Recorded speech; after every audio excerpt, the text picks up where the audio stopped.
ಈ ಒಂದು ವೇದಿಕೆ ಮೇಲೆ ಆಸೀನರಾದಂಥ ಎಸ್ ಬಿ ವಿಜಡಮ್ಮನ ಅಧ್ಯಕ್ಷರು ಮತ್ತು ಈ ಒಂದು ಕಾರ್ಯಕ್ರಮದ ಅಧ್ಯಕ್ಷರಾದಂಥ ಶ್ರೀ ಶರಣಯ್ಯ ಎಸ್ ಭಂಡಾರಿಮಠ ಅವರೇ ಮತ್ತು ಸ್ನೇಹಿತರಾದಂಥ ACP AS ವಾರದವರೇ ಹಾಗೂ ವಿಶ್ವನಾಥ್ ಪಾಟೀಲ್ ಅವರೇ ಮತ್ತು ವೇದಿಕೆ ಮೇಲೆ ಇರ್ತಕ್ಕಂಥ ಎಲ್ಲ ಉಪನ್ಯಾಸಕರೇ ಹಾಗೂ ಮುಖ್ಯವಾಗಿ ಇವತ್ತಿನ ಈ ಒಂದು ಸಭಾಮಂದಿರದಲ್ಲಿ ಹಾಜರಿರ್ತಕ್ಕಂಥ ಎಲ್ಲ ಯುವಕರೇ ಹಾಗೂ ಯುವತಿಯರೇ, ಇವತ್ತು ಎಸ್ ಬಿ ವಿಜಡಮ್ ವತಿಯಿಂದ ಏನು ಒಂದು ದಿನದ ಕಾರ್ಯಾಗಾರ ನಡೀತಿದೆ. ಇದೊಂದು ವಿಶೇಷವಾದಂಥ ಕಾರ್ಯಕ್ರಮ ಅಂದ್ಕೊಂಡಿದ್ದೀನಿ. ಈಗ ಮುಖ್ಯವಾಗಿ ನಾನು ಗಮನಿಸಿದ್ದೇನು ಅಂತಂದರೆ, ನೀವು ನಾನು ಒಳಗೆ ಎಂಟ್ರಿ ಆಗ್ತಿದ್ದಂಗೆ ನಿಮ್ಮಲ್ಲಿರ್ತಕ್ಕಂಥ ಒಂದು ಉತ್ಸಾಹ, ಈ ಉತ್ಸಾಹ ಇದು ಈ ಒಂದು ಕಾರ್ಯಕ್ರಮಕ್ಕೆ ಮಾತ್ರ ಸೀಮಿತ ಆಗಿರಬಾರ್ದು. ಇದು ನೀವು ನಿಮ್ಮ ಲೈಫಲ್ಲಿ ಏನು ಅಂದ್ಕೊಂಡಿದ್ದೀರಿ, ನೀವೇನು ಸಕ್ಸಸ್ಸು ಸಾಧನೆ ಮಾಡ್ಬೇಕು ಅಂದ್ಕೊಂಡಿದ್ದೀರಿ ಅಥವಾ ನೀವು ಯಾವುದರಲ್ಲಿ ಸಕ್ಸಸ್ ಆಗ್ಬೇಕು ಅಂದ್ಕೊಂಡಿದ್ದೀರಿ, ಆ ಒಂದು ರೀಚ್ ಆಗೋವರೆಗೂ ನೀವು ಈ ಉತ್ಸಾಹನ ಇಟ್ಕೋಬೇಕಾಗತ್ತೆ. ಯಾಕಂತಂತಂದರೆ ಈ ಒಂದು ವಯಸ್ಸಲ್ಲಿ ಸಮಯ ಅನ್ನೋದು ಭಾಳ ಇಂಪಾರ್ಟೆಂಟ್. ನಿಮಗೆ ನೀವು ಎಲ್ಲರೂ ಕೂಡ ಆಸ್ಪಿರೆಂಟ್ಸ್ ಅಂದ್ಕೊಂಡಿದ್ದೀನಿ ಸರ್ಕಾರಿ ನೌಕರಿಗಳಿಗೆ ಅಲ್ಲ, ಎಲ್ಲರೂ ಸರ್ಕಾರಿ ನೌಕರಿಗಾಗಿ ಪ್ರಯತ್ನ ಪಡ್ತಿದ್ದಾರಲ್ಲ. ಓಕೆ, ಹಂಗಾಗಿ ನಾನು ಈ ಒಂದು ಸರ್ಕಾರಿ ನೌಕರಿಗೆ ಸೀಮಿತವಾದಂಥ ಒಂದೆರಡು ಮಾತನಾಡಲು ಇಷ್ಟಪಡ್ತೀನಿ ನಾನು. ಈಗ ನೋಡಿರಿ, ನಿಮಗೆಲ್ಲರೂ ಎಲ್ಲ ಈ ಟೀಚರ್ಸು ಎಲ್ಲರೂ ಹೇಳ್ತಾರೆ, ಶರಣಯ್ಯ ಭಂಡಾರಿಮಠ ಅವರ ವಿಡಿಯೋಗಳು ಅದೆಲ್ಲ ನೋಡಿದ್ದೀನಿ ನಾನು ಒಂದಿಷ್ಟು, ನಿಮಗೆಲ್ಲದನ್ನು ಹೇಳಿದ್ರು. ಆದರೆ ನನ್ನ ಅನುಭವಕ್ಕೆ ತಕ್ಕಂಗೆ ನಾನು ಒಂದಿಷ್ಟು ಹೇಳ್ತೀನಿ. ನಾನು ಕೂಡ 2007ರಲ್ಲಿ ನಾನು ಅಪಾಯಿಂಟ್ಮೆಂಟ್ ಆಗಿದ್ದು ಸಬ್ ಇನ್ಸ್ಪೆಕ್ಟರ್ ಅಂತೇಳಿ. ಅದಕ್ಕಿಂತ ಮುಂಚೆ ನಾನು ಕೂಡ ನಿಮ್ಮಂಗೆ ಭಾಳಷ್ಟು ಎಕ್ಸಾಮ್ಗಳನ್ನು ಬರೆದಿದ್ದೀನಿ. 1-2-3 ಸಕ್ಸಸ್ ಆಗಿ ಲಾಸ್ಟಿಗೆ ನಮ್ಗೆ ಯಾವುದು ಬೇಕು ಅದರಲ್ಲಿ ಜಾಯ್ನ್ ಆಗಿದ್ದೀನಿ. ಹಾಗಾಗಿ ಎಲ್ಲರೂ ಆಲ್ಮೋಸ್ಟ್ ಆಲ್ ಡಿಗ್ರಿ ಅಂತೂ ಮುಗಿಸಿದ್ದೀರಿ ಅಲ್ಲ, ಎಲ್ಲರೂ ಡಿಗ್ರಿ ಮುಗಿಸಿದ್ದೀರಲ್ಲ, ಯಾವುದೇ ಒಂದು ಡಿಗ್ರಿ ಮುಗಿಸಿದ್ದೀರಿ. ಈ ಡಿಗ್ರಿ ಮುಗಿಸಿದ ನಂತರ ನೀವು ಹೆಚ್ಚು ಕಡಿಮೆ ಡಿಗ್ರಿ ಓದ್ತಾ ಇದ್ರೂ ಪರವಾಗಿಲ್ಲ, ಅಥವಾ ಡಿಗ್ರಿ ಮುಗಿಸಿದ್ರೆ ನೀವು ಭಾಳಷ್ಟು ಶಿಸ್ತಿನಿಂದ ನೀವು ರೆಡಿ ಆಗಬೇಕು. ಈ ಒಂದು ಇಂಥ ಎಕ್ಸಾಮ್ಗಳಿಗೆ ನಿಮಗೆ ಒಂದು ಅರ್ಧ ಸಕ್ಸಸ್ ಇರೋದೇ ನೀವು ಒಂದು ಆಗ್ತಾ ಇರೋ ಪ್ಲ್ಯಾನ್ ಮೇಲೆ ಮತ್ತು ನೀವು ಅಳವಡಿಸ್ಕೊಂಡಿರೋ ಶಿಸ್ತಿನ ಮೇಲೆ. ನೀವು ಯಾವ ರೀತಿ ಶಿಸ್ತು ಹಾಕೊಂಡಿದ್ದೀರಿ ಅದ್ರ ಮೇಲೆ ನಿಮ್ಮ ಸಕ್ಸಸ್ ನಿಂತಿರುತ್ತೆ. ಶಿಸ್ತು ಅಂತಂದರೆ ಬರೀ ನೀವು ಚೆನ್ನಾಗಿರೋ ಬಟ್ಟೆ ಹಾಕ್ಕೊಂಬರೋಂಥದ್ದು, ಚೆನ್ನಾಗಿರೋ ಶೂ ಹಾಕ್ಕೊಂಬರೋಂಥದ್ದಲ್ಲ. ಶಿಸ್ತು ಅನ್ನೋಂಥದ್ದು ಪ್ರಥಮವಾಗಿ ನಾನು ಹೇಳೋದು ಎಲ್ಲ ಕಡೆ ಎಲ್ಲೋ ನಮ್ಮ ಹುಡುಗರಿಗೆ ಅಥವಾ ಮತ್ತು ಎಲ್ಲಾದರೂ ಹೋದ್ರೆ ಹೇಳ್ತಾ ಇರ್ತೇನೆ, ಶಿಸ್ತು ಅನ್ನೋದು ನೀವು ಸಮಯವನ್ನು ಯಾರು ಶಿಸ್ತಿನಿಂದ ಪಾಲನೆ ಮಾಡ್ತೀರಿ ಅರ್ಧ ನೀವು ಸಕ್ಸಸ್ ಆದಂಗೆ. ಸಮಯ ಅನ್ನೋದು ಭಾಳಷ್ಟು ಇಂಪಾರ್ಟೆಂಟ್ ನಿಮಗೆ. ಆ ಸಮಯವನ್ನು ಯಾವ ರೀತಿ ಯುಟಿಲೈಸ್ ಮಾಡ್ಕೊತೀರಿ ಅಥವಾ ಸಮಯವನ್ನು ನೀವು ಈಗ ಯಾವ ರೀತಿ ಬಳಸ್ಕೊತೀರಿ, ಮುಂದೆ ಸಮಯ ನಿಮ್ಮನ್ನು ಅದೇ ರೀತಿ ಬಳಸ್ಕೊಳ್ಳುತ್ತೆ. ನೀವು ಯಾರ ಸಮಯನ ಸರಿಯಾಗಿ ಸದುಪಯೋಗ ಪಡಿಸ್ಕೊಂಡ್ರೆ ಮುಂದೆ ಸಮಯ ನಿಮ್ಮನ್ನು ಕೂಡ ಸದುಪಯೋಗವಾಗಿ ಈ ಸಮಾಜಕ್ಕೆ ಒಪ್ಪಿಸುತ್ತೆ. ಹಾಗಾಗಿ ಸಮಯವನ್ನು ನೀವು ಯಾವುದಕ್ಕಾಗಲಿ ಸಮಯ ಬರೀ ನೀವು ಕಾಂಪಿಟೇಟಿವ್ ಎಕ್ಸಾಮಿಗೆ ಓದ್ತೀನಿ ಅಂದ ನಂತರ ಬರೀ ಓದೋಂಥದ್ದೇ ಅಲ್ಲ, ಓದೋದಕ್ಕೆ ಜಾಸ್ತಿ ಪ್ರಿಫರೆನ್ಸ್ ಕೊಡೋಂಥದ್ದು. ನೀವು ಇವತ್ತು ಒಂದು ಎಷ್ಟು ನಿಮ್ಮ ಕೆಪಾಸಿಟಿ ತಕ್ಕಂಗೆ ಅಥವಾ ನೀವು ಅವೈಲಬಿಲಿಟಿ ತಕ್ಕಂಗೆ ಒಂದು 5 ತಾಸು ಏನಾದರೂ ನೀವು ಫಿಕ್ಸ್ ಮಾಡ್ಕೊಂಡಿದ್ದೀರಿ ಅಂತ ಇಟ್ಕೊಳ್ರಿ ಓದೋದಕ್ಕೆ. ಅದನ್ನು ಆ 5 ತಾಸನ್ನು ಪೂರ ಮಾಡ್ಬೇಕು ನೀವು. ಇಲ್ಲ ಆಯಿತು ಒಂದು 4 ತಾಸಾದರೂ ನೀವು ಓದೋಕ್ಕಂತ ಇಟ್ಕೊಂಡ ನಂತರ ಅದನ್ನು ಓದಲೇಬೇಕು. ಮತ್ತು ಬೇರೆ ಆ್ಯಕ್ಟಿವಿಟೀಸ್ ಇಟ್ಕೊಂಡ್ರೆ ಆ ಆ್ಯಕ್ಟಿವಿಟಿನ ನೀವು ಮಾಡಲೇಬೇಕು. ನಿಮಗೆ ಯಾರೇ ಅಬ್ಸರ್ವ್ ಮಾಡಲಿ, ಯಾರೇ ಬಿಡಲಿ, ಅಥವಾ ನಿಮ್ಮ ಟೀಚರ್ಸ್ ಕೋಚಿಂಗ್ ಸೆಂಟ್ರಲ್ಲಿ ಹೋದ್ರಪ್ಪ ಅಂದರೆ ನಿಮಗೇನೋ ಟೆಸ್ಟ್ ಇರ್ಬೋದು, ಅದರಲ್ಲಿ ಮಾರ್ಕ್ಸ್ ತೊಗೊಳೋದು ಅಬ್ಸರ್ವ್ ಮಾಡ್ತಕ್ಕಂಥದ್ದು ಇರ್ಬೋದು. ಅದೇ ಬೇರೆಯವರು ನಮ್ಮನ್ನು ಅಬ್ಸರ್ವ್ ಮಾಡ್ತಾರೆ ಅನ್ನೋದಕ್ಕಿಂತ ನಾವು ನಮ್ಮನ್ನು ಅಬ್ಸರ್ವ್ ಮಾಡ್ಕೋಬೇಕು. ಅದು ನಮ್ಮ ಮನಸ್ಸಿಗೆ ತೃಪ್ತಿ ಕೊಡಬೇಕು. ಇವತ್ತು ನಾನು ಏನು ಓದಿದ್ದೀನಿ, ಇವತ್ತು ನಾನು ಏನು ಅಂದ್ಕೊಂಡಿದ್ದೆ, ಏನಾಗಿದೆ, ಅದು ನಮ್ಮ ಮನಸ್ಸಿಗೆ ತೃಪ್ತಿ ಕೊಡ್ತು. ಒಂದು 90%, 80%, 70% ತೃಪ್ತಿ ಕೊಡ್ತಂದರೆ ನೀವು ಸರಿಯಾದ ವೇದಲ್ಲಿದ್ದೀರಿ ಮತ್ತು ಸರಿಯಾದ ಸಮಯವನ್ನು ಬಳಸ್ಕೊಳ್ತಾ ಇದ್ದೀರ ಅಂತೇಳಿ ಅರ್ಥ. ಹಾಗಾಗಿ ಸರಿಯಾದ ನಿಟ್ಟಿನಲ್ಲಿ ನೀವು ಓದಬೇಕಾಗತ್ತೆ. ಮತ್ತು ಸರಿಯಾದ ನಿಟ್ಟಿನಲ್ಲಿ ನೀವು ಯಾವಾಗ ಶಿಸ್ತನ್ನು ಸರಿಯಾಗಿ ಹಾಕ್ಕೊಳ್ತೀರಿ ಆವಾಗ ಕಠಿಣ ಪರಿಶ್ರಮ ಅಥವಾ ಹಾರ್ಡ್ ವರ್ಕ್ ತನ್ನಿಂದ ತಾನೇ ಬರುತ್ತೆ. ಅದು ಯಾವುದೇ ಯಶಸ್ಸು, ಯಾವುದೇ ಸಕ್ಸಸ್ಸು ನೀವು ಕಠಿಣ ಪರಿಶ್ರಮ ಮಾಡಿಲ್ಲ ಅಂತಂದ್ರೆ ಬರೋದಿಲ್ಲ. ಕಠಿಣ ಪರಿಶ್ರಮ ಬೇಕು. ಮುಖ್ಯವಾಗಿ ಕಠಿಣ ಪರಿಶ್ರಮ ಅಂತಂದರೆ ನೀವು ಗುಡ್ಡ ಹತ್ತೋದು ಗುಡ್ಡ ಇಳಿದಿರೋದಿಲ್ಲ. ಇಲ್ಲಿ ಕಠಿಣ ಪರಿಶ್ರಮ ಒಂದೊಂದು ಸಣ್ಣ ಸಣ್ಣ ಹಾರ್ಡ್ ವರ್ಕ್ಗಳೇ ನಿಮ್ಮನ್ನು ಮುಂದೆ ಸಕ್ಸಸ್ಸಿಗೆ ಹೋಗಿ ನಿಂದಿರಿಸ್ತಾವೆ. ಇವತ್ತು ಒಂದು ಎಲ್ಲೋ ಏನೋ ಒಂದು ಯಾವುದೋ ಸಡನ್ಲಿ ಒಂದು ಬೇರೆ ಕೆಲಸದಲ್ಲಿ ಬಿಜಿ ಆಗಿಬಿಡ್ತೀರಿ. ನೀವು ಸಿಗತಕ್ಕಂಥ ಒಂದು ಅರ್ಧ ಗಂಟೆನೇ ಅದನ್ನೇ ಉಪಯೋಗಿಸ್ಪಡಿಸ್ಕೊಳ್ರಿ. ಇವತ್ತು ಅರ್ಧ ಗಂಟೆ 1 ಗಂಟೆ ಎಷ್ಟು ಸಿಗುತ್ತೋ ಅದನ್ನೇ ನೀವು ಆ ಒಂದು ಸಣ್ಣ ಸಣ್ಣ ಕಠಿಣ ಪರಿಶ್ರಮಗಳು ಏನಿರ್ತಾವಲ್ಲ ಅದೇ ನಿಮ್ಮನ್ನು ಸಕ್ಸಸ್ ಆಗಿ ಕರ್ಕೊಂಡು ಹೋಗುತ್ತೆ ಅಂತ ಹೇಳ್ತೀನಿ ನಾನು. ಅಷ್ಟು. ಮತ್ತು ನಮ್ಮ ಭಾವನೆಗಳು ಕೂಡ ಅಷ್ಟೇ. ನೀವು ಏನು ಓದ್ತಾ ಇರ್ತೀರಲ್ಲ, ಒಂದಿಷ್ಟು ವಿಶಾಲ ಮನೋಭಾವದಿಂದ ಇರಬೇಕು. ನೆಗೆಟಿವ್ ಮೈಂಡೆಡ್ ಇರಬಾರ್ದು ಯಾರು. ನೀವೇನು ನೆಗೆಟಿವ್ ಮೈಂಡೆಡ್ ಇರ್ತೀರಿ ಅದು ನಿಮ್ಮ ಹೋರಾಟನ, ನಿಮ್ಮ ಪರಿಶ್ರಮನ ತಡಿತೈತಿ. ಏನು ಬಿಡಪ್ಪ, ಒಂದು 50 ಪೋಸ್ಟ್ ಇದ್ದಾವೆ, ಅದರಲ್ಲಿ ಎಲ್ಲಿ ನಂದಾಗುತ್ತೆ ಅನ್ನೋಂಥ ಮನಸ್ಥಿತಿ. ಅಥವಾ ನನಗಿಂತ ಸ್ವಲ್ಪ ಹುಷಾರಿದ್ದಾರೆ, ಅವರು ಈ ಎಕ್ಸಾಮ್ ಬರೆದಾರ, ನಂದೆಲ್ಲಿ ಆಗುತ್ತೆ ಅಂಥದ್ದೆಲ್ಲ ಇರುತ್ತೆ ಕೆಲವೊಬ್ಬರಿಗೆ. ನೆಗೆಟಿವ್ ಮೈಂಡೆಡ್ ಇಟ್ಕೊಳ್ಳಬಾರ್ದು ನೀವು. ನಿಮಗೇನು ಒಂದು ಪೋಸ್ಟ್ ಬೇಕು, ಯಾವುದೇ ಇರಲಿ, ಒಂದು ಪೋಸ್ಟ್, ಅದು 1 ಕಾಲಾಗಿದೆಯೋ 10 ಕಾಲಾಗಿದೆಯೋ, ಒಂದು 1000 ಪೋಸ್ಟ್ ಕಾಲಾಗಿದೆಯೋ ಗೊತ್ತಿಲ್ಲ. ನನಗೆ ಬೇಕಾಗಿರೋದು ಒಂದು ಪೋಸ್ಟು. ಕೆಟಗರಿ ಇಲ್ಲ ಅಂತ ಜನರಲ್ದಲ್ಲಂತೂ ಇದ್ದೇ ಇರ್ತಾವೆ ಪೋಸ್ಟು. ನಾವು ಜನರಲ್ಲಿ ಆಗೋಕ್ಕೆ ಟ್ರೈ ಮಾಡೋಂಥದ್ದು. ನಮ್ಮ ಕೆಟಗರಿಯಲ್ಲಿ ಒಂದೇ ಪೋಸ್ಟ್ ಇದೆ, ಅದೆಲ್ಲಿ ನನಗಾಗುತ್ತೆ, ನಾನು ಯಾಕೆ ಓದಬೇಕು, ಇದೆಲ್ಲ ಇಂಥ ಒಂದು ಮನಸ್ಥಿತಿಯಿಂದ ಹೊರಗೆ ಬರ್ಬೇಕು ನೀವು ಫಸ್ಟು. ಇಂಥ ಮನಸ್ಥಿತಿಯಿಂದ ಹೊರಗೆ ಬಂದಾಗ ನಿಮ್ಮಲ್ಲೇ ಪಾಸಿಟಿವ್ ಇದು ಬರುತ್ತೆ. ಆವಾಗ ನಾವೇನೋ ಸಕ್ಸಸ್ ಮಾಡೋಕ್ಕೆ ಪ್ರಯತ್ನ ಪಡ್ಬೋದು. ಮತ್ತು ಇದರಲ್ಲಿ ಇದು ಒಂದು ಕಾಂಪಿಟೇಟಿವ್ ಈಗ ಭಾಳಷ್ಟು ಈಗ ಫಾಸ್ಟ್ ಆಗಿದೆ. ನಾವು ಓದೋ ಟೈಮಲ್ಲಿ ಇದ್ದಂಗಿಲ್ಲ. ಈಗೆಲ್ಲ ನಿಮಗೆ ಅಡ್ವಾನ್ಸ್ ಮೊಬೈಲ್ ಇದೆ, ಮೊಬೈಲಲ್ಲಿ ಸಾಕಷ್ಟು ಮಾಹಿತಿಗಳು ಸಿಗುತ್ತೆ, ಮತ್ತು ಬೇರೆ ಬೇರೆ ರೀತಿಯ ಅವಕಾಶಗಳು ಕೂಡ ನಿಮಗಿದೆ. ನಮಗೆಲ್ಲ ಮೊದಲು ಎಲ್ಲಿ ಯೂಟ್ಯೂಬಲ್ಲಿ ವಿಡಿಯೋ ಸಿಗ್ತಿರಲಿಲ್ಲ ಯಾರ್ದು. ನಾವು KS ಬರಬೇಕಾಯ್ತಂದ್ರೆ ಅವಾಗ ಸಾಸಿ ಅವ್ರದ್ದು ಆಡಿಯೋ ಬರ್ತಿದ್ವು ನಮಗೆ, ಆ ಚಿಪ್ಪಲ್ಲಿ ಹಾಕೊಂಡು ಕೇಳ್ಕೊಂತ ಕೊಡ್ತಿದ್ವಿ. ಈಗ ಆ ಪರಿಸ್ಥಿತಿ ಇಲ್ಲ, ಎಲ್ಲ ಭಾಳ ಅಡ್ವಾನ್ಸ್ ಆಗಿದೆ. ಎಲ್ಲ ಕೋಚಿಂಗ್ ಸೆಂಟರ್ಗಳು ವಿಡಿಯೋಗಳು ನಿಮಗೆ ಸಿಗುತ್ತೆ, ಎಲ್ಲ ರೀತಿಯ ಮೋಟಿವೇಶನ್ ವಿಡಿಯೋಗಳು ಕೂಡ ನಿಮ್ಗೆ ಸಿಗ್ತಾ ಇದೆ. ಅದನ್ನೆಲ್ಲ ಸರಿಯಾದ ರೀತಿಯಲ್ಲಿ ಉಪಯೋಗಪಡಿಸಬೇಕು. ಈ ಮೊಬೈಲ್ ಅಂದ ತಕ್ಷಣ ಆಲ್ಮೋಸ್ಟ್ ಆಲ್ ಮೊಬೈಲಲ್ಲಿ ಭಾಳ ಜನ ನೋಡ್ತಿರ್ತೀರಿ. ಈ ಮೊಬೈಲನ್ನು ಎಷ್ಟು ಜನ ನೀವು ಸರಿಯಾಗಿ ಉಪಯೋಗಪಡಿಸ್ಕೊಂತೀರಿ? ನೀವು ಒಂದು ಲಿಂಕನ್ನು ಓಪನ್ ಮಾಡಿದ್ರೆ, ಒಂದು ಜನರಲ್ ಸರ್ವೆ ಪ್ರಕಾರ ಯಾರು ನೀವು ವಾಟ್ಸಪ್ ಓದಿದ ನಂತರ ಅಥವಾ ವಾಟ್ಸಪ್ ನೋಡಿದ ತಕ್ಷಣ ಅಥವಾ ಇನ್ಯಾವುದೋ ಆ್ಯಪ್ ನೋಡಿದ ತಕ್ಷಣ ಯಾರೋ ಏನೋ ಒಂದು ಮೆಸೇಜ್ ಕಳಿಸಿರ್ತಾರೆ, ಅದರಲ್ಲಿ ಒಂದು ಲಿಂಕ್ ಓಪನ್ ಮಾಡಿದ್ರೆ ಅದಕ್ಕೆ ರಿಲೇಟೆಡ್ ಲಿಂಕ್ಗಳು, ಅದಕ್ಕೆ ಇನ್ನೊಂದು ರಿಲೇಟೆಡ್ ಲಿಂಕು ಅಂತ ರೀಲ್ಸ್ ನೋಡ್ಕೊಂತ ಹೋಗ್ತಾನೆ ನಿಮ್ಮ ಟೈಮ್ ಹೋಗುತ್ತೆ. ಅದು ನಿಮ್ಗೆ ಗೊತ್ತೂ ಆಗಲ್ಲ ಕೂಡ. ಹಾಗಾಗಿ ಅದರ ಮೇಲೆ ನಿಮ್ಮದು ಕಂಟ್ರೋಲ್ ಇರಬೇಕು. ಯಾವತ್ತು ಈ ಮಾಸ್ ಮೀಡಿಯಾಗಳು ಅಥವಾ ನಮ್ಮ ಸೋಷಿಯಲ್ ಮೀಡಿಯಾಗಳ ಮೇಲೆ ನಿಮ್ಮ ಕಂಟ್ರೋಲ್ ಇರಬೇಕು. ಇಲ್ಲಂತಂದರೆ ಅದು ನಿಮ್ಮನ್ನು ಕಂಟ್ರೋಲಿಗೆ ತೊಗೊಳ್ತದೆ. ಯಾರು ನೀವು ವಾಟ್ಸಪ್ ಓಪನ್ ಮಾಡಿದ ತಕ್ಷಣ ಒಂದೇ ಮೆಸೇಜ್ ನೋಡಿ ಬಿಟ್ಟಿದ್ದೀರಿ, ಸಾಧ್ಯನೇ ಇಲ್ಲ. ನೀವು ಒಂದು 10 ಮಂದಿದ ಮೆಸೇಜ್ ನೋಡ್ತೀರಿ, ಅದರಲ್ಲಿ ಯಾವುದಾದ್ರೂ ಒಂದು ಲಿಂಕ್ ಇರುತ್ತೆ, ಆ ಲಿಂಕಿಗೆ ಹೋಗ್ತೀರಿ. ಆಯ್ತು, ನಿಮ್ಮ ಕಾಂಪಿಟೇಟಿವ್ ಎಕ್ಸಾಮ್ಗೆ ಇರ್ತಕ್ಕಂಥ ಲಿಂಕ್ ಆದರೂ ಓಕೆ. ಇಲ್ಲ ಕಾಮಿಡಿ ಲಿಂಕ್ ನೋಡಿದ್ರೆ ಬರೀ ಕಾಮಿಡಿನೇ ಬರ್ತಾ ಇರುತ್ತೆ ಅದರಲ್ಲಿ. ನೀವು RR ಲಿಂಕ್ ನೋಡಿದ್ರೆ ಅದಕ್ಕೆ ಸಂಬಂಧಪಟ್ಟ ವಿಡಿಯೋಗಳು ಬರ್ತಾ ಇರುತ್ತೆ. ಹಾಗಾಗಿ ಈ ಒಂದು ಸೋಷಿಯಲ್ ಮೀಡಿಯಾಗಳ ಒಂದು ಪ್ರಭಾವದಿಂದ ನೀವು ಒಂದು ಸ್ವಲ್ಪ ದೂರ ಇರಬೇಕಾಗುತ್ತೆ. ಮತ್ತು ಅದ್ರ ಜೊತೆಗೆ ನೀವು ಏನು ಸಾಧನೆ ಮಾಡ್ಕೋಬೇಕು ಅಂದ್ಕೊಂಡಿದ್ದೀರಿ ಅಥವಾ ಮಾಡಬೇಕಂತ ಪ್ರಯತ್ನ ಪಡ್ತಾ ಇದ್ದೀರಿ, ಅದ್ರ ಬಗ್ಗೆ ನೀವು ಕ್ಲಿಯರ್ ಆಗಿರ್ಬೇಕು. ಯಾರು ಇವತ್ತು ಬಂದು ನೀನು ಭಾಳ ಚೆನ್ನಾಗಿ ಓದ್ತು ನೋಡಿ, ನೀವು KS ಬರಿ ಅಂತಂದರೆ KSಗೆ ಬೆನ್ನತ್ತಿ ಬಿಡೋದು. ಇಲ್ಲ ಈ KS ಇಲ್ಲ, ಯಾವುದೋ PDO ಕರೆದಾರ ಅಂತಂದ್ರೆ ಅದಕ್ಕೂ ಬೆನ್ನತ್ತಿ ಬಿಡೋದು. ಆ ಕಡೆ ಅರ್ಧ KS ಆಗೋದಿಲ್ಲ, PDO ಆಗೋದಿಲ್ಲ, ಈ ಕಡೆ FDN ಆಗೋದಿಲ್ಲ. ಹಾಗಾಗಿ ನೀವು ಏನು ಆಗ್ಬೇಕು ಅನ್ಕೊಂಡಿದ್ದೀರಿ ಅಥವಾ ಏನು ಮಾಡ್ಬೇಕು ಅನ್ಕೊಂಡಿದ್ದೀರಿ, ಅಥವಾ ಈಗ ಸರ್ಕಾರಿ ನೌಕರಿನೇ ತೊಗೋಬೇಕು ಅನ್ಕೊಂಡಿದ್ದೀರಲ್ಲ, ಎಲ್ಲದನ್ನೂ ನೀವು ಸ್ಟಡಿ ಮಾಡಿ. ಎಲ್ಲ ಸಬ್ಜೆಕ್ಟಿಗೆ ಸಂಬಂಧಪಟ್ಟಂಗೆ ಎಲ್ಲ ನೌಕರಿಗೆ ಸಂಬಂಧಪಟ್ಟ ಸಿಲೆಬಸ್ಗಳನ್ನು ಸ್ಟಡಿ ಮಾಡಿ, ಮಾಸಾಗಿ ಸ್ಟಡಿ ಮಾಡಿ. ಆಮೇಲೆ ಯಾವ ಎಕ್ಸಾಮನ್ನು ಅಟೆಂಡ್ ಮಾಡ್ತಾಯಿದ್ದೀರಿ, ಒಂದು 8 ದಿವಸ 15 ದಿವಸ 20 ದಿವಸ ಗ್ಯಾಪ್ ಇರ್ತವೆ ಎಕ್ಸಾಮ್ಗಳು, ಒಂದೊಂದರ ನಂತರ ಒಂದು. ಯಾವ ಎಕ್ಸಾಮನ್ನು ಅಟೆಂಡ್ ಮಾಡ್ತಾಯಿದ್ದೀರಲ್ಲ ಅದ್ರ ಸಿಲೆಬಸ್, ಅದರದ್ದೇ ಆದಂಥ ಒಂದು ಸ್ಟ್ರಕ್ಚರು, ಅದರದ್ದೇ ಆದಂಥ ಒಂದು ರೂಪರೇಷೆಗಳು ಇರ್ತವೆ ಎಕ್ಸಾಮ್ಗಳಿಗೆ. ಅದಕ್ಕೆ ಆದಂಥ ರೆಡಿ ಆಗೋಕ್ಕೆ ನೀವು ಟೈಮ್ ಕೊಡಬೇಕು.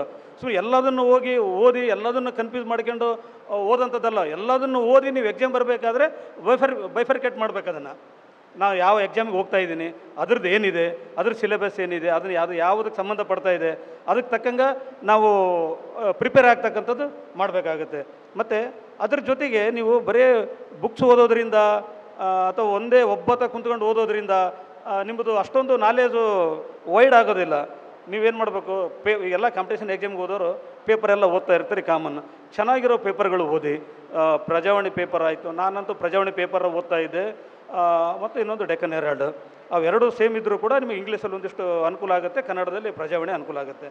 ನೀವು ಆ ಪೇಪರ್ಗಳನ್ನು ಸುಮ್ಮನೆ ಕಾಟಾಚಾರಕ್ಕೆ ಓದಬೇಡಿ.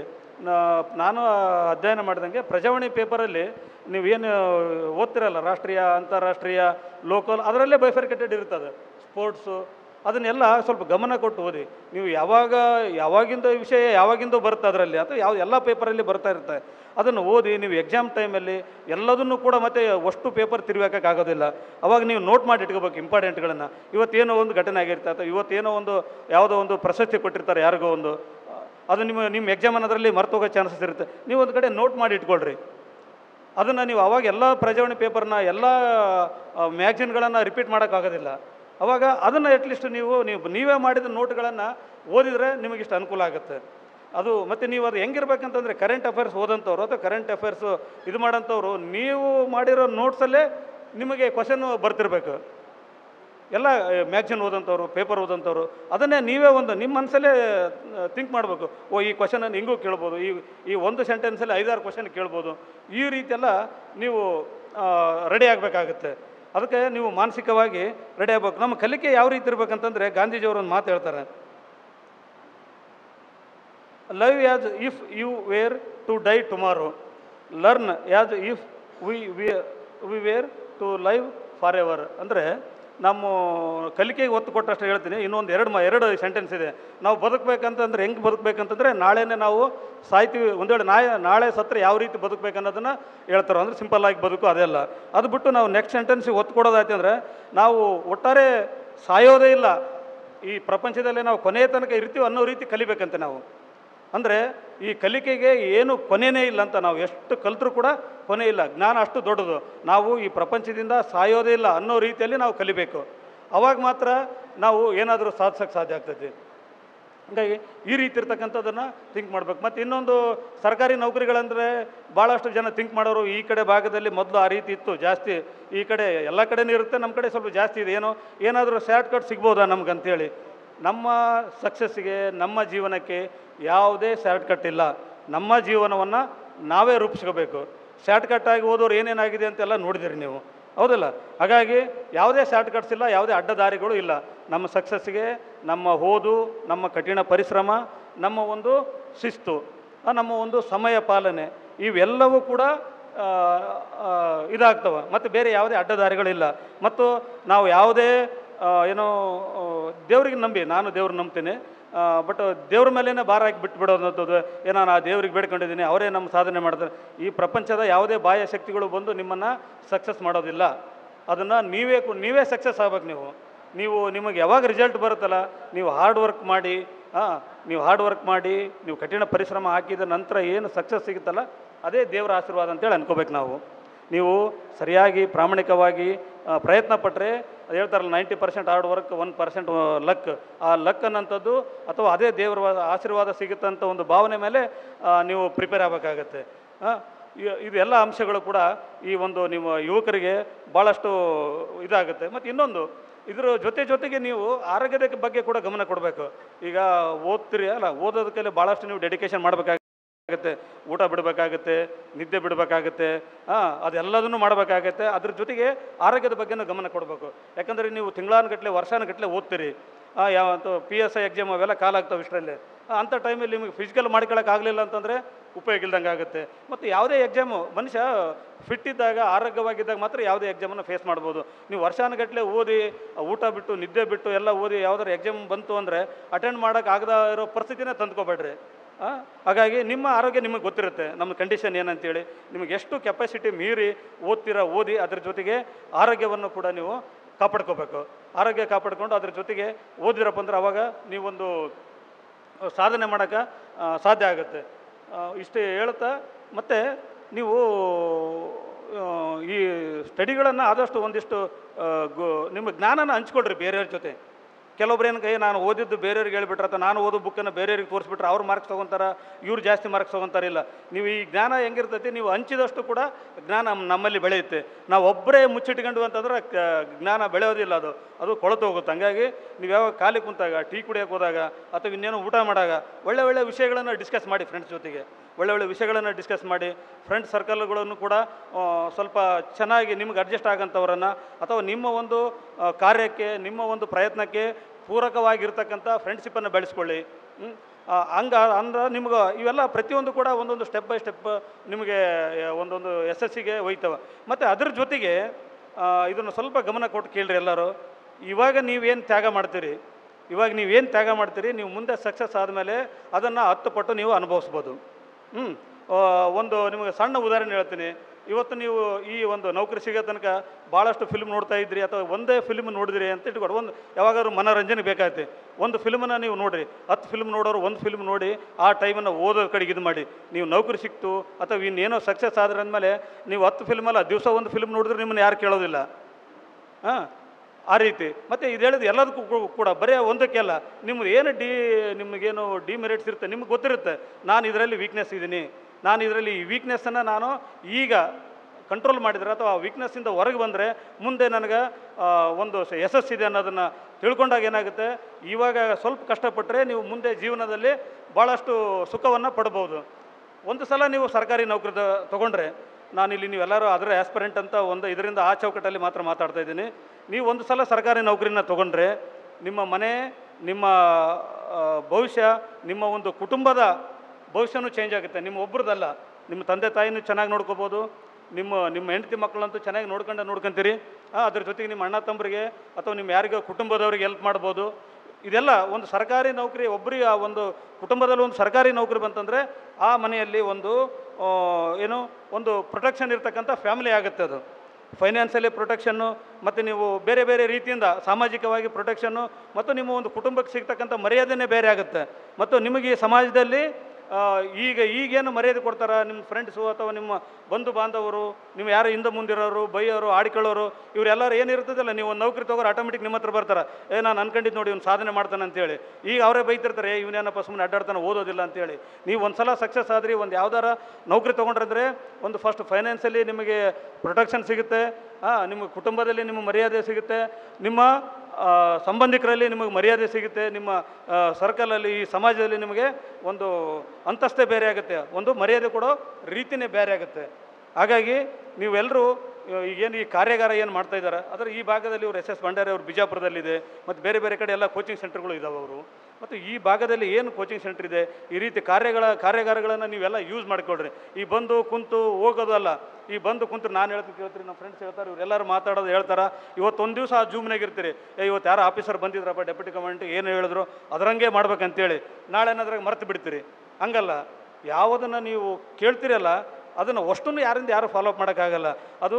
ಬಟ್ ಅದರಲ್ಲಿ ನಿಮ್ಮ ಆತ್ಮ ತೃಪ್ತಿಗೆ ಆಗಷ್ಟನ್ನು ಫಾಲೋ ಮಾಡ್ಬೇಕು ನೀವು. ಈ ಸುಮ್ಮನೆ ಇವರೆಲ್ಲರೂ ಕೂಡಿಸಿ 2 ತಾಸು 3 ತಾಸು ಟೈಮನ್ನು ಕಳೀತಾರೆ ಅಂದಮೇಲೆ ಅದನ್ನು ನಿಮ್ಮ ಸಲುವಾಗಿಯೇ ಈ ಎಲ್ಲ ಅರೇಂಜ್ಮೆಂಟ್ಸ್ ಆಗಿದ್ದು. ಯಾರು ನಮ್ಮ ವೇದಿಕೆ ಮೇಲೆ ಕುಂತರ ಸಲುವಾಗಂತೂ ಅಲ್ಲ, ಇದೆಲ್ಲ ನಿಮ್ಮ ಸಲುವಾಗಿ. ಈ 2 ತಾಸು ಅಥವಾ 3 ತಾಸು ಏನು ಸಮಯ ಇವರು ಸಮಯ ಕೊಡ್ತಾ ಇದ್ದಾರೆ, ಆ ಸಮಯವನ್ನು ನೀವು ಕಳೀತಾ ಇದ್ದೀರಿ, ಅದನ್ನು ನೀವು ಮುಂದಿನ ನಿಮ್ಮ ಇದರಲ್ಲಿ ಸಕ್ಸಸ್ ಮಾಡ್ಕೋಬೇಕು. ಅದನ್ನು ಆವಾಗ ಮಾತ್ರ ಇಂಥ ಕಾರ್ಯಕ್ರಮಗಳಿಗೆ ಇದು ಏನಾಗುತ್ತೆ, ಫ್ರೂಟ್ಫುಲ್ ಆಗಿರುತ್ತೆ, ಅಂದರೆ ಪ್ರತಿಫಲ ಆಗಿರುತ್ತೆ, ಮತ್ತು ನಿಮಗೂ ಕೂಡ ಅದು ಅನುಕೂಲ ಆಗಿರುತ್ತೆ, ನಿಮ್ಮ ಜೀವನಕ್ಕೆ ಕೂಡ ಅದು ಮುಂದೆ ಅನುಕೂಲ ಆಗುತ್ತೆ. ಹಾಗಾಗಿ ಈ ಒಂದು ಕಾರ್ಯಕ್ರಮ ಯಶಸ್ವಿಗೊಳ್ಳಿ. ಈ ಭಂಡಾರಿ ಮಠ ಅವರ ಈ ರೀತಿಯ ಕಾರ್ಯಕ್ರಮಗಳು ಮತ್ತು ಅವರೆಲ್ಲ ಒಂದು ಕೋಚಿಂಗ್ ಸೆಂಟರ್ಗಳು ಇನ್ನೂ ಉನ್ನತ ಮಟ್ಟಕ್ಕೆ ಬೆಳೀಲಿ ಅಂತ ಆಶಿಸ್ತಾ, ನಿಮ್ಮೆಲ್ಲರ ಒಂದು ಭವಿಷ್ಯ ಉಜ್ವಲವಾಗಿರಲಿ, ನೀವು ಅಂದ್ಕೊಂಡಂಥ ಕನಸುಗಳು ಬೇಗ ಈಡೇರಲಿ ಅಂತ ಹೇಳ್ತಾ ನಾನು ಒಂದೆರಡು ಮಾತು ಮುಗಿಸ್ತೇನೆ. ಜೈ ಹಿಂದ್, ಜೈ ಕರ್ನಾಟಕ.